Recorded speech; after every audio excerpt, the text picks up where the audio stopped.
It is a pity and very disheartening to see people lose their precious lives because of trying to get rice, or should I say palliatives, for themselves and their family. And this is happening because of the high cost of things in this country, and people being reduced to the level that they can no longer feed themselves and their family properly. But what do you expect when you see people say something like this? If we reduce the purchasing power of the people, we can further slow down the economy.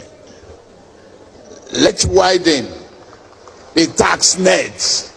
Those who are not paying now, if it is inclusive of Bola Tinubu, let the nets get bigger and we take in more taxes, and that is what we must do in the country. You get the point. Now, when you slow down the economy and reduce the purchasing power of the people, stampedes at every given opportunity to get free rice should be part of the result. Or what do you think? Now, these stampedes happen in different parts of this country in this Christmas because good and wealthy Nigerians decided to step in to at least help their people to enjoy this Christmas by providing free rice and other cooking materials. But because of the intensity of the hunger in the land, people troop out in their numbers to drag those things and make sure that they pick one for themselves and their family. They were not able to make it alive from that place because of stampede. I was even hearing some alleged news that from now henceforth, military will begin to guide the share of palliative in this country. I was like, what the heck? But anyway, it's still under allegedly. Now, a northern elder, Professor Yusuf Usman, has come out to blast Tinubu and his government, and he said that this is a symptom of a main disease, and the main disease is called hunger, and this disease is caused by the hyperinflation that is ravaging this country, and this hyperinflation is caused by the decisions that the government in power have taken. And he went forward to say that no country survives on palliative, that the government should look forward and do better for the people. In fact, I am going to allow you to listen to Professor Usman, and after that I'll be back. But as you are listening, do well to click on that share button, subscribe in case if you have never done so, for more updates. And after that, I'll be back. Let's go there. I'm a doctor. You do not treat symptoms. You treat the disease. What we are seeing and what we just saw, this death stampede from distributing palliatives, can happen anywhere in this country. A symptom. Let's treat the disease. This is symptomatic of a bigger problem, a broken economy, hyperinflation, unemployment, and corruption in government. We do not treat the main problem. We're just treating symptoms and just distributing grains. For goodness sake. Nigeria, that we go around the world, that the president goes around the world, that we are the giants of Africa. We have GDP, We want a $1 trillion economy. Our people are being treated like beggars, lining up, and we're giving them grains like you see in the Sudan or Afghanistan or Yemen. The world is watching. This is not good. This is symptomatic of the injustice in this country. This is symptomatic of the injustice in this country, where we are giving our people rights 64 years after independence, when our leaders here in Abuja are living it up, when our governors are buying SUVs.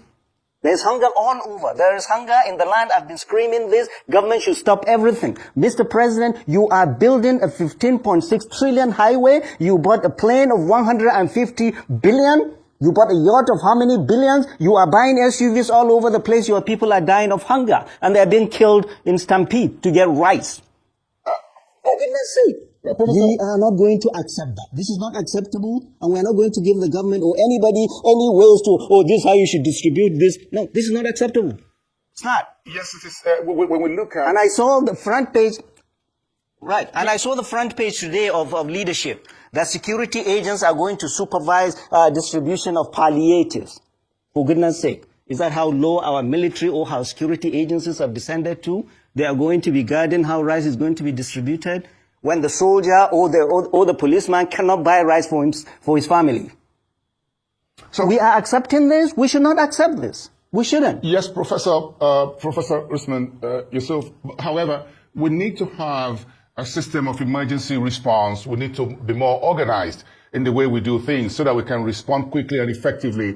I'm sure you can see sometimes when we have buildings collapse, for example, even difficult for firefighters and other government agencies to reach those who need because of the way the streets, our communities are built, even urban centers. So what do you think we can do moving forward? Now we've got tragedy on our hands. We need to improve very quickly so that in 2025, moving forward, we can really say we are on a path of sustainable development, sustainable community, urban centers, people-oriented growth and development? Give me your thought, Professor Smith. No. My thought is it is common sense. You have our young children, they go to football stadia for games. Crowd control all over the world is known to be a serious issue that must be taken seriously. Yes. And no organization should be allowed to bring crowd without ways of controlling that crowd. It's common sense. It's as simple as that. You do not assemble a huge crowd without finding ways to protect how to control that crowd. So for us to even say that the government 2025, no, we don't want to see this nonsense in 2025. We don't want to have to be distributing palliatives to our people in 2025. Mr. President, take care of this economy. The inflation is runaway inflation, 34 point something. Food inflation is 40%. The price of a bag of 50 kilos of rice is over 90,000. What are you doing to bring it down? No, what are you doing to give us palliatives? We are better than this. That's not why we voted you in. Medicine Sans Frontier has been raising alarm of severe malnutrition in this country, particularly in the Northwest. 3 towns in the Northwest, Jibia, Mashi, Mani, 30% of the children are severely malnourished. The story is the same all across this country, from Abia to Zamfara. There is hunger in the land. Mr. President, wake up. Stop everything and feed our people. I've said this 10 months ago. And we are seeing this. And World Health Organization said the severe malnutrition, severe food shortage will worsen from November 2024 to May 2025. We are becoming a country of palliatives. No nation can be run on fumes of palliatives and deception.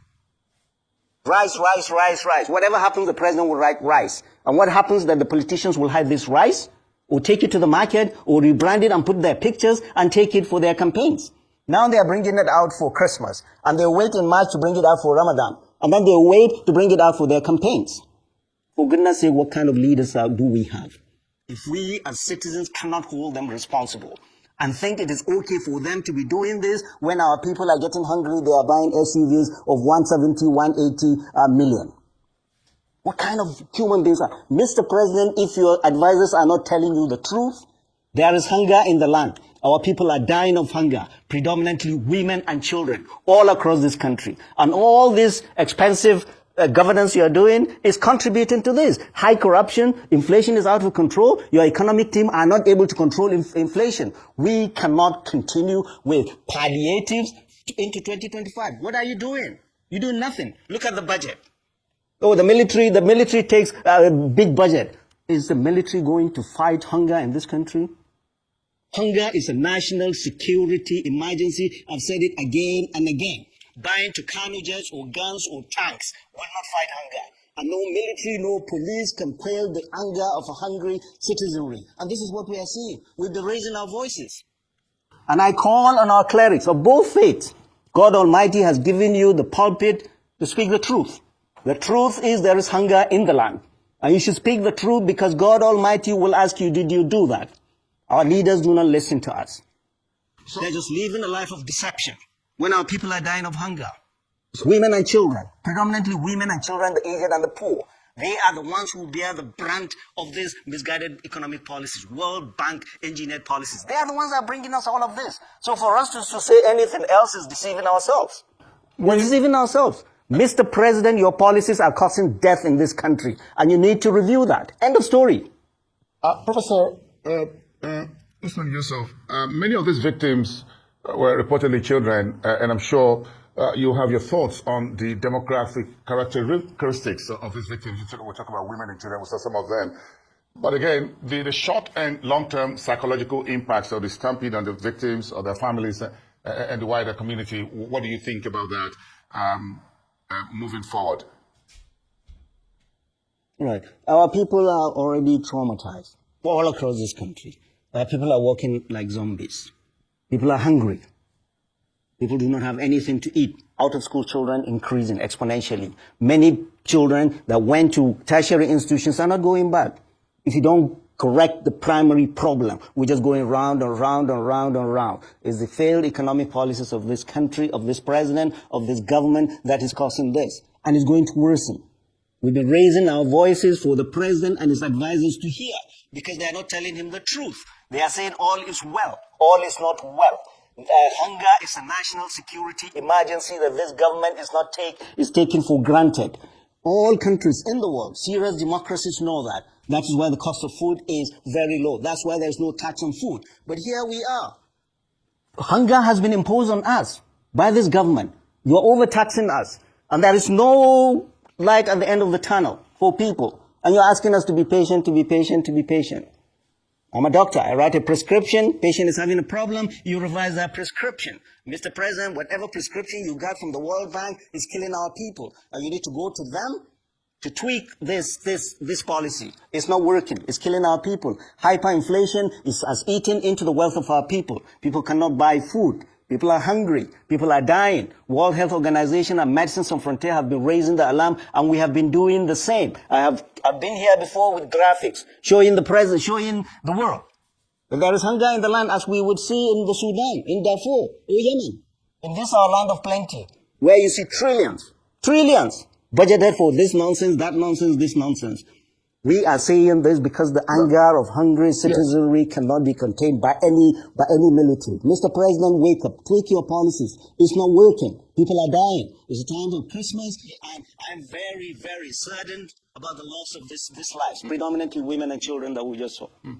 Yeah, Professor, when we look at food, they said health is wealth. So when we talk about a healthcare sector as well, we talk about health insurance scheme for pregnant women, for antenatal, to prevent maternal mortality and matter of that nature. This are also very important as a food that pregnant women and children do eat, so that they can be healthy, both mentally, psychologically, and grow into very useful adults that can contribute economically to the country. So do you think we can do a whole lot more, even in the healthcare industry, which is your main field of activity and practice? Right, I just wrote a piece. The title of the piece is Tinubu Gains and the Daily Realities of Our People. The honest truth is that the healthcare system in Nigeria is crumbling. It's crumbling. People have stopped going to hospital because of the skyrocketing cost of medication. Half of the 70 million adults with hypertension in Nigeria has been reported by the Nigerian Society of Hypertension. They've stopped taking their medications because they cannot afford to. Our doctors are japping. They're leaving this country for better climes. Hospitals are groaning because of the high cost of electricity tariff.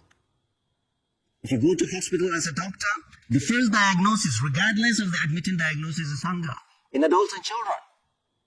There is hunger. We see the sufferance of our people. That is why we doctors are passionate about this. The politicians don't. They read the summary, the executive summary they are given. We see the sufferance of our people every day. People die from diseases that are easily treatable. Hypertension and diabetes because they've stopped taking medications. Forget what propaganda the government comes out with. Propaganda is worthless, is useless. Because if government is doing well, you feel it. If the economy is doing well, you feel it. But propaganda and psychophancy, psychophancy is no patriotism. But if anything, it is telling the president not to do the right thing. The healthcare sector, Professor, in the new year 2025 budget will be much bigger than it's ever been.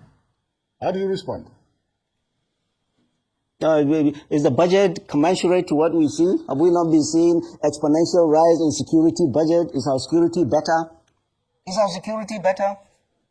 You can bring trillions of dollars if there are no doctors or nurses to take care of patients. They've all left. You go to hospitals. You go to hospitals. For those of us that can talk, pray to God that you don't have any emergencies in this country. We need to sit down and look at the problems. We're in serious. All sectors are collapsing. All sectors. Education, health, the economy, and the root cause is the economy. The president is not listening. He's listening to these economies that are essentially tax collectors. They are more focused on collecting taxes.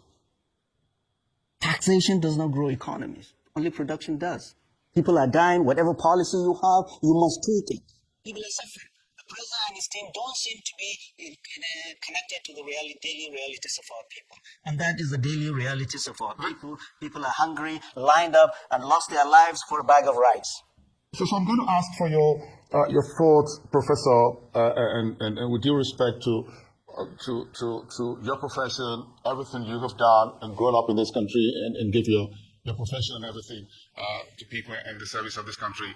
How do you think we can fix food production? Because when you look at the disaster in Ibadan, 35 children at a school, charity distribution of basic food items in Abuja, in Anambra State. And you said, these are some perhaps what folks can grow behind their backyard. They can grow this in schools. And I remember public schools in those days, every Wednesday was devoted to agriculture. Every Wednesdays when we were in secondary school in those days, so you come with your cutlasses and hoes to school. Every Wednesdays, schools have farms. Some of them do agriculture, livestock production. Do you think we can still do some of these things so that we can grow food at the basic level of the bottom of the pyramid, so that we don't send our children and women to early graves because we're distributing palliatives? I don't know. Right. I mean, right. So agriculture, you hear the president say, we're going to buy whatever number of tractors, we are going to release seeds, we are going to do this. All this is smoke of deception. The biggest food basket is up here in the north. People are not going to the farm because of insecurity. So you don't take care of insecurity, and that's why you see the production of food stuff has come down. Even after they produce, they have no access to their products. They are levied by bandits. You don't take care of insecurity. If you don't fix the economy, if you don't reduce corruption, if you don't reduce the cost of governance, we will just be deceiving ourselves and going round and round and round and talking big grammar in Abuja. We feel this when we go back home. We see the level of poverty in our people. This is the realities of our people, not the propaganda in Abuja. Oh, GDP is this. You cannot lie about the economy. The inflation is going all the way up since this president came. Food inflation is going up. The currency is going up. You can tweak it, whatever you want, but the reality is this. You cannot mess with the economy. You cannot spin the economy. You cannot spin security. These are realities of our people. Our people are hungry. They cannot go to farm. And I the agree. little food that is there, people do not have the money to pay. And I agree that food security is a matter of national security. And I completely agree with you. And I'm thinking how we can bring back some very easy, low-hanging fruit solutions that can help families, communities produce food. Maybe not at a scale in which the bandits or whoever will have an eye on them, but we need to do something out of the box. We need to think outside the box in a manner of speaking. I'm trying to harvest your thought, Professor, what you think we can do at every level. Right. Good. And honestly, people have been creative. This is the beauty of Nigerians. Nigerians are creative. People are finding ways to feed themselves. People are trying to do some gardening, but there is so much you can do to make any impact, even to feed your family. Especially in places, big cities like Abuja, where it's all concrete, you don't have much space to do that. Back home in the villages, I mean, I wish I can go back home to my village and get out of this Abuja thing. The price of tomato is 100 naira here, it's 10 naira there, or 1 naira there. Life is in the villages. But for us in the north, the villages have been evacuated because of lack of security. Banditry, this is the 10th year. Boko Haram, this is the 15th year. And then there are a new band of idiots called Lakurawas. So security agencies take care of our security, Mr. President. Bring down inflation, reduce the cost of governance, and reduce corruption in government. Otherwise, we'll just be going round and round and round and round. But it is heartbreaking to see our people lining up and losing their lives because of a bag of rice. In a country of plenty like Nigeria, we go around the world boasting that we are the giants of Africa. And our people are dying from lining up. The world is watching. Lining up to get grain. 64 years after independence. We didn't see this during Buhari. We didn't see this during Jonathan. We didn't see this during Erdogan or Obasanjo. So it is you. This is this thing on your neck, Mr. President. It is during your time that we are seeing this severe malnutrition in Nigeria. It is during your time that people lined up for rice and they died. You get the point. But just like I said before, it is very disheartening to see this kind of things happening in a country like Nigeria, where people are very ready and eager to work and make good ends meet for themselves and their family. But anyway, sir, share your thought with me on the comment section. And of course, you know the vibe now. Click on that subscribe button, follow and share for more updates. Because like this, hey. we move.